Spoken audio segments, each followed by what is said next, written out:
नमस्कार दोस्तों, स्वागत है आपका इस नए वीडियो में। हमारी ज़िंदगी में कई बार हम खुद को एक मुश्किल घड़ी में पाते हैं। कई बार हमें बड़े बड़े फैसले लेने पड़ते हैं, लेकिन हमें यह नहीं पता होता कि वह सही है या गलत। उस फैसले का परिणाम हमारे जीवन में खुशियाँ लाएगा या मुसीबत। लेकिन कई बार हमारे पास सही निर्णय लेने की सुझाव नहीं होते और हम जल्दबाजी में फैसला कर लेते हैं, और उन फैसलों की वजह से हमारी ज़िंदगी सुखमय हो जा सकती है या फिर हमारी ज़िंदगी नरक से भी बढ़कर हो सकती है। इसलिए सही फैसला लेने की क्षमता हमारे जीवन में सफलता हासिल करने के लिए आवश्यक है। तो चलिए आज इस बोध की कहानी के माध्यम से जानते हैं कि जीवन में सही फैसला कैसे लिया जाए और यह भी सही निर्णय लेने के तरीके कौन कौन सा है।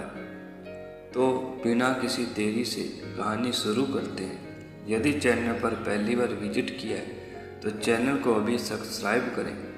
कहानी सुनने के बाद आपका सोचने का नज़रिया बदल जाएगा। दोस्तों, कई साल पहले की बात है। एक छोटे से राज्य में एक बौद्ध भिक्षु निवास कर रहे थे, जिन्हें सभी जगहों पर उनके ज्ञान के बड़े बड़े चर्चे थे। वह बौद्ध भिक्षु बहुत ज्ञानी थे। उनके पास लोग बहुत दूर दूर से आते थे ताकि वह उनसे अपनी समस्याओं का समाधान प्राप्त कर सके। उनके पास कोई भी कैसी भी समस्या लेकर क्यों न आओ, वह समस्या का समाधान अवश्य करते थे।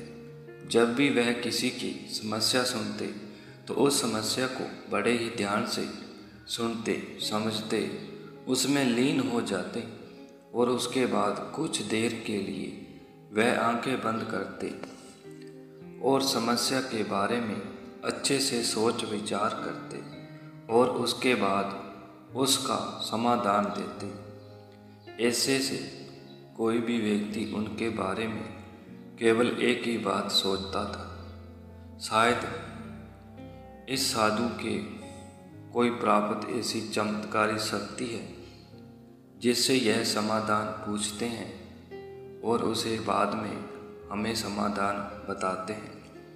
एक बार एक युवक ने उन महाराज से यह पूछ लिया, क्या आपके पास ऐसी कोई चमत्कारी शक्ति है जिसके कारण आप हमारी समस्याओं का समाधान करते हैं, या आपके पास ऐसी कोई तीव्र दृष्टि है जिससे आप हमारी समस्याओं का समाधान खोज पाते हैं। उस युवक की वह बात सुनकर साधु जोर जोर से हंसने लगे,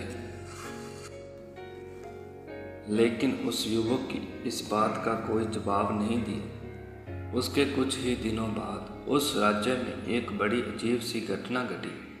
उस राज्य में एक बूढ़िया औरत रहा करती थी, जो अपने बड़े घर से अकेले ही रहती थी। उसका कोई ना था। उस राज्य से होकर 4 मित्र अपने घर की ओर जा रहे थे।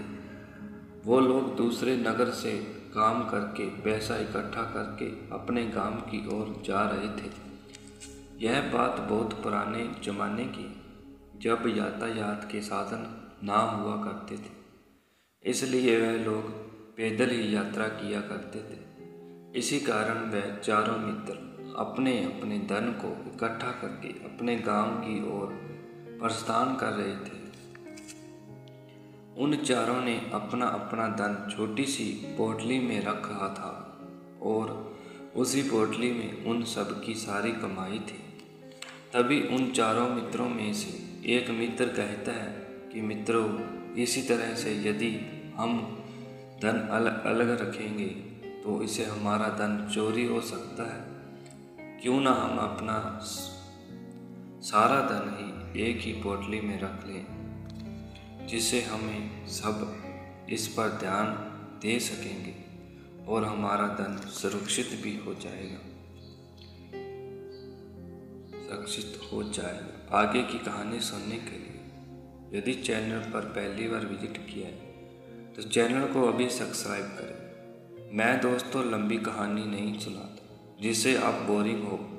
मैं उस कहानी को छोटे छोटे पार्टों में आप तक लेने का कार्य करता हूँ। इसी कहानी का पार्ट 2 देखने के लिए चैनल को अभी सब्सक्राइब करें और कहानी आपको अच्छी लगती है तो लाइक करें और कमेंट करना ना भूलें कि आपको यह कहानी सुनकर अपने विचार में कितना परिवर्तन किया।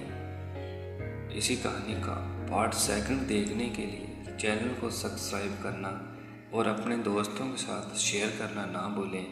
तब तक के लिए धन्यवाद। थैंक यू दोस्तों। मिलते हैं कल सुबह एक नई वीडियो के साथ। इसी कहानी का पार्ट 2 लेकर आऊँगा।